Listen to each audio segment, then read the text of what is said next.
विद्यार्थी मित्रों, कैसे हो। आज हम लोग देखने वाले हैं physiology paper 2 paper styles according to CBDC according कौन से टॉपिक इंक्लूड है, कौन से चैप्टर इंक्लूड है फिजियोलॉजी में। आप लोग वीडियो देखने के बाद मुझे कमेंट किया करो, जिससे मुझे भी मालूम पड़े कि वीडियो कैसा था, आप लोगों को कौन से टॉपिक कौन सब्जेक्ट में चाहिए, तो मैं उस पर भी वीडियो बना दूँ। और उसमें आपको क्या क्या चाहिए, किस तरीके से टॉपिक चाहिए, वो भी बताया करो, जिससे मुझे मालूम पड़े कि आपकी रिक्वायरमेंट क्या है। हम स्टार्ट करते हैं फिजियोलॉजी पेपर 2। वो भी 100 मार्क्स का होता है। उसमें 2 सेक्शन होते हैं, सेक्शन 1 और सेक्शन 2। सेक्शन 1 में एमसीक्यू और एसएक्यू पूछे जाते हैं। एमसीक्यू 10 मार्क्स के और एसएक्यू 40 मार्क्स के पूछे जाते हैं। उसके बाद एलएक्यू सेक्शन 2 में वो 50 मार्क्स के पूछे जाते हैं। कुल 5 क्वेश्चन, इसमें 8 क्वेश्चन एसएक्यू के और 10 क्वेश्चन एमसीक्यू के पूछे जाते हैं।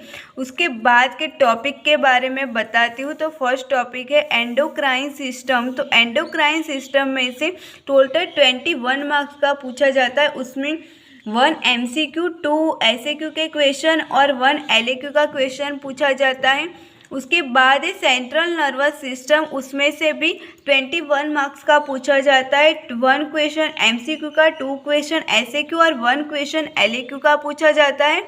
उसके बाद की सिस्टम है डाइजेस्टिव सिस्टम एंड न्यूट्रिशंस। उसमें टोटल 16 मार्क्स का पूछा जाता है। उनमें से 1 एमसीक्यू का क्वेश्चन, 1 एसएक्यू का और 1 क्वेश्चन एलएक्यू का पूछा जाता है। उसके बाद का टॉपिक है रिप्रोडक्टिव सिस्टम। उसमें से 70 मार्क्स का पूछा जाता है। 2 क्वेश्चन एमसीक्यू के, 1 क्वेश्चन एसएक्यू के और 1 क्वेश्चन एलएक्यू के पूछे जाते हैं। उसके बाद है सेंस ऑर्गन। उसमें से 17 मार्क्स का पूछा जाता है। 1 क्वेश्चन एसएक्यू, 2 क्वेश्चन एमसीक्यू और 1 क्वेश्चन एलएक्यू का पूछा जाता है। उसके बाद है बायोकेमिस्ट्री। उसमें से 8 मार्क्स का पूछा जाता है। 1 एसएक्यू और 3 क्वेश्चन एमसीक्यू के। उसमें से कोई भी जात का एलएक्यू नहीं पूछा जाता है।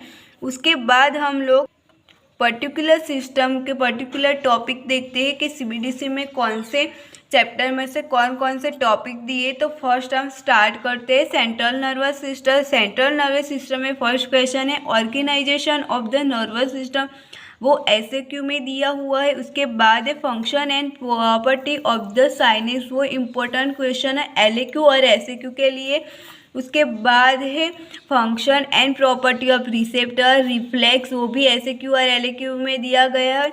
उसके बाद है न्यूरोट्रांसमीटर, वो भी एसएक्यू में पूछा जाता है। उसके बाद का क्वेश्चन है somatic sensation and sensory tracks, वो एसएक्यू और एलएक्यू में दिया है सीबीडीसी में। उसके बाद का क्वेश्चन है motor tracts maintain the muscles tones, वो भी एलएक्यू एसएक्यू में पूछा जाता है। मेनली गोलेनबर्डा ट्रैक और एंड द पिरामिड ट्रैक ज़्यादा पूछा जाता है यूनिवर्सिटी में।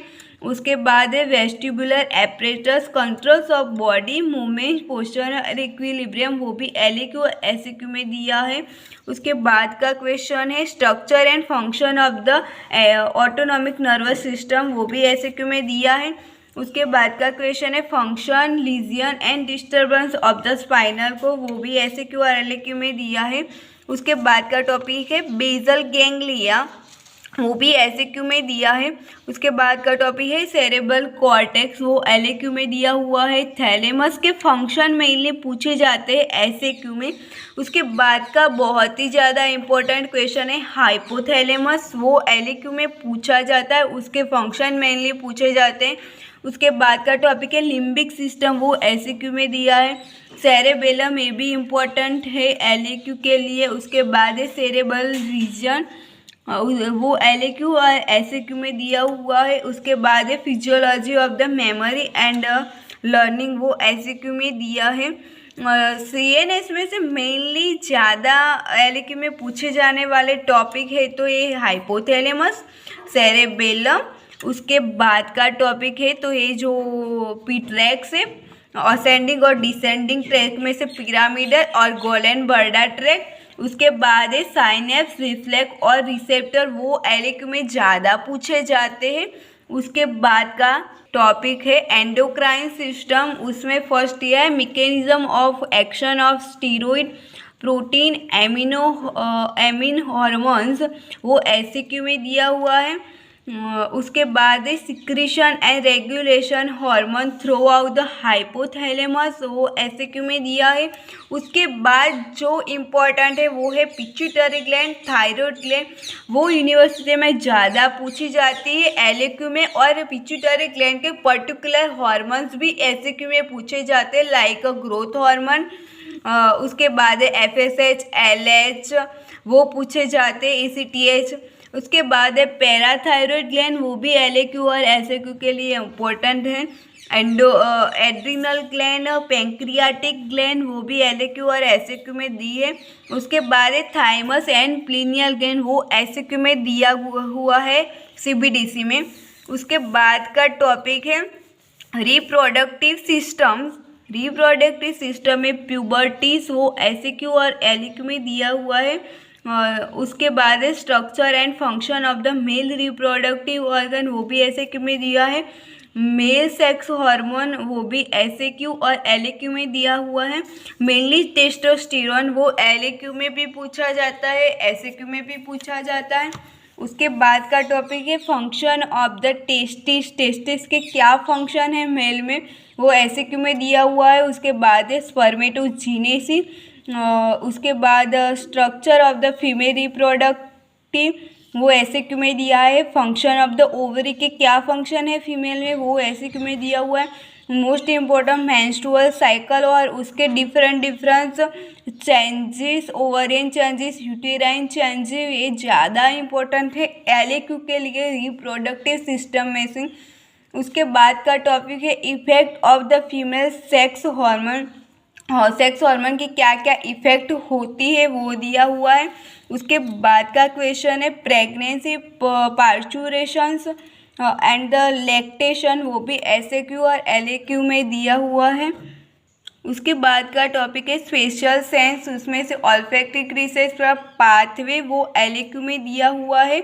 उसके बाद का टॉपिक है परसेप्शन ऑफ स्मेल सेंसेशन, वो भी एसएक्यू में दिया है। उसके बाद है परसेप्शन ऑफ टेस्ट सेंसेशन, वो भी एसएक्यू और एलएक्यू में दिया हुआ है।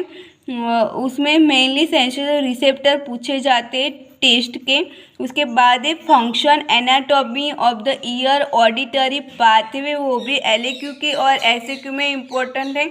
उसके बाद है फंक्शन एनाटॉमी ऑफ आई, वो भी एसएक्यू में दिया हुआ है।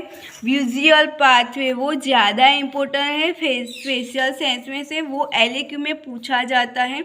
उसके बाद है refractive area and colour blindness, वो भी एलएक्यू एसएक्यू के लिए इम्पोर्टेंट है। कलर्स विजन, वो भी इम्पोर्टेंट है। ये स्पेशल सेंस में मेनली इम्पोर्टेंट टॉपिक है विजुअल पाथवे, ऑडिटरी पाथवेज, वो ज़्यादा इम्पोर्टेंट है। उसके बाद आई की एनाटॉमी पूछ लेते हैं, मिडल ईयर की एनाटॉमी पूछ लेते हैं। उसके बाद का टॉपिक है हम लोग देखेंगे डाइजेस्टिव सिस्टम्स। डाइजेस्टिव सिस्टम में से कौन कौन से टॉपिक इंक्लूडेड है, तो फर्स्ट है structure and function of digestive, वो एसएक्यू में पूछा जाता है। उसके बाद का टॉपिक है सलाइवा। सलाइवा में मेनली कंपोनेंट, सिक्रीशन, फंक्शन और रेगुलेशन, वो एलएक्यू और एसएक्यू के लिए इम्पोर्टेंट है। उसके बाद है मूवमेंट ऑफ इसोफेगस, वो उसके स्पिंचर, स्वेलोइंग, मेस्टिकेशन, वो एसएक्यू और एलएक्यू में दिया हुआ है सीबीडीसी में। उसके बाद का इम्पोर्टेंट क्वेश्चन है गैस्ट्रिक जूस, वो एलएक्यू में पूछा जाता है। उसके बाद है पैंक्रियाटिक जूस, वो भी इम्पोर्टेंट है यूनिवर्सिटी के लिए, वो एलएक्यू और एसएक्यू दोनों में दिया हुआ है। उसके बाद का टॉपिक है structure and function of the liver and gall bladder, वो एसएक्यू में दिया हुआ है सीबीडीसी में। उसके बाद का टॉपिक है secretion, function and regulation of the bile, वो एसएक्यू में दिया हुआ है।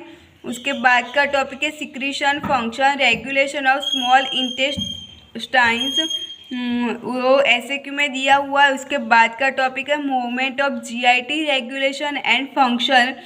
उसमें भी पेरिस्टालसिस मूवमेंट और clinical importance of the small intestine वो ज़्यादा इम्पोर्टेंट है SAQ के लिए। उसके बाद का टॉपिक है लार्ज इंटेस्टाइन, वो SAQ में दिया हुआ है CBDC में।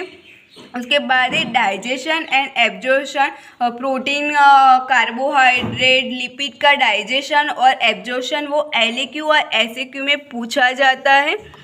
उसके बाद का टॉपिक बायोकेमिस्ट्री, उसमें से लिपिड, कार्बोहाइड्रेट, प्रोटीन का मेटाबॉलिज्म पूछा जाता है SAQ में। उसके बाद है रोल ऑफ विटामिन, उसका classification, deficiency of the vitamin वो भी SAQ में दिया गया है। थैंक यू दोस्तों।